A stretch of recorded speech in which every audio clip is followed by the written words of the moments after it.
The Gardener, a story by Stephen the Vault Guy. The gardener fell victim to a special hobby. Day and night he planted seeds and watched them grow into plentiful flowers and fruits. He did not mutter a word. A simple smile was enough to show his awe to the world around him. His garden was a colorful world. Tomatoes were a bright, lovely red, and they glimmered with water droplets. The iris flowers were cold blue, matching his sparkling eyes, and the bushes were a luscious green, a color common to the beautiful earth. The ones who inhabited this earth were not so beautiful, though. Their red was not a color of love, but a color of hateful blood. Their blue wasn't something of sparkles, but a hectic drowning. And their green was not a color of grass, but a color of sickening nausea. The gardener did his best to reason with the world, but when he gave them flowers, they gave him drought. That was okay. But then the grass was filled with junk. The ocean was filled with debris. The world he loved and treated with care was treated like a disposal. That was not okay. The world needed to give back to the mother it walked its feet on. The gardener scanned his surroundings, looking for someone to help the earth, of course. But he did not just do that. He took a long inhale in and a long exhale out. The air was fresh and alluring. Why didn't nobody appreciate it? It was remarkable. The birds hummed and flapped around as if an angel was controlling the creature. The flowers twirled around, grinning at the sun with desire. And the bugs, so many bugs, butterflies, beetles, bees, bookworms. They bounced with each breath of air. Everything mixed together into something wonderful. Trash fell onto the ground softly. The gardener looked up at the individual. He did not take note of any physical features. This person was a number that disrespected the greenery. Nothing more and nothing less. The gardener walked towards the person, leaves crunching beneath him with a hypnotic tempo. The buzzing of bees, the chirping of birds, and the luscious scenery were no longer a priority. His red was like others at times, bubbling with anger. But his anger had a reason, a purpose. It was anger mended from love and a will to fix the mistakes of others. The wind stopped their pleasing swooshes and the birds paused their fragile whispers. The people never admired or even acknowledged the ground beneath them, but nature admired them, and the individual felt it. The plants, the sweet fertile plants, peered into their skull. The flowers watched, the little dances moving in a slow but calculated motion. The bushes trembled as if something within wanted to crawl out, and the trees shrieked, its trunks sniffing up the aroma. Even the little droplets of water churned around, the air sinking into it like a starving baby. The birds were chanting, no, screeching. It was all so loud, the individual finally yearning for nature. What once felt so insignificant was now the very thing that made them feel whole. But then the loudness became hushed in mere seconds. The staring, the building pressure, it all stopped. The deep red soaked the soft green of the grass.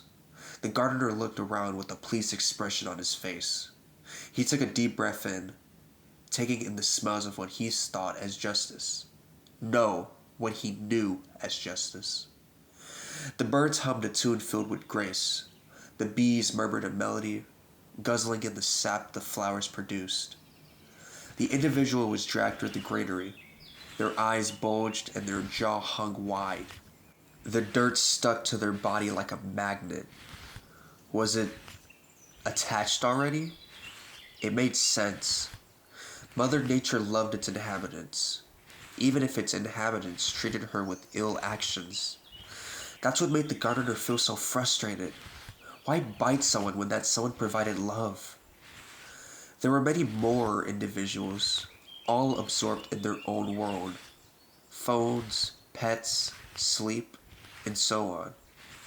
Some individuals sat to enjoy the greenery, sure, but they never noticed the individual being dragged, because that individual was no longer one of them. They were a discarded remnant, thrown out and left to rot. Just like a littered piece of paper, the individual was a part of the grass. The gardener paused in front of his house, taking a long look at his creation. The tomatoes were pulsing with life, their red so bright that they might burst.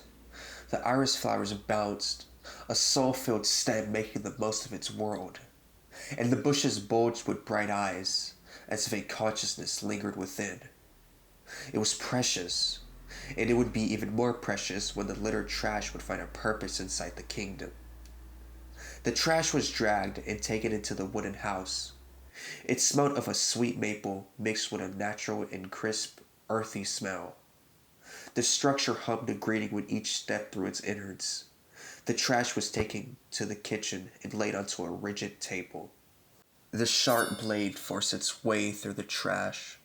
Each little cut caused a wave of red to soak the wood beneath. The red reminded the gardener of a rotten apple, one not suitable for the touch of a tongue. But beneath the shells were seeds, ones that could birth a second chance. So he pushed the blade deeper, sinking into the flesh of the apple.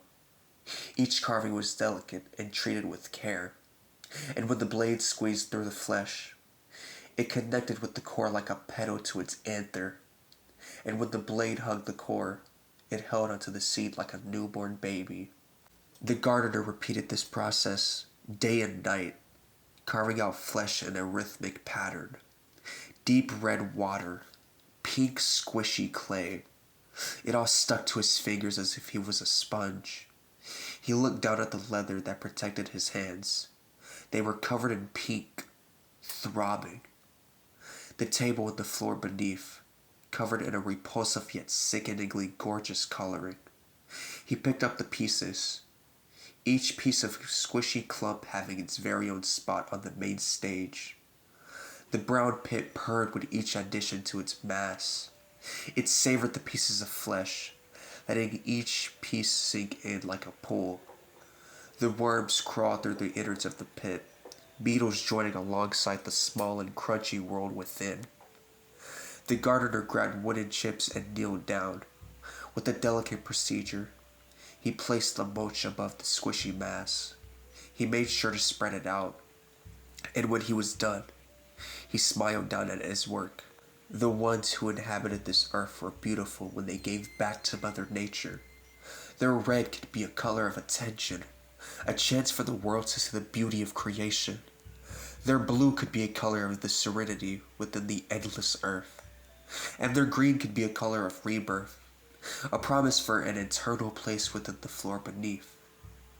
It took time for the lush to take its course, but that's what the charmer about it was.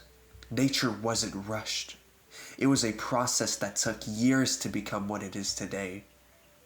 But eventually, the gardener's garden glowed with a hypnotic gleam.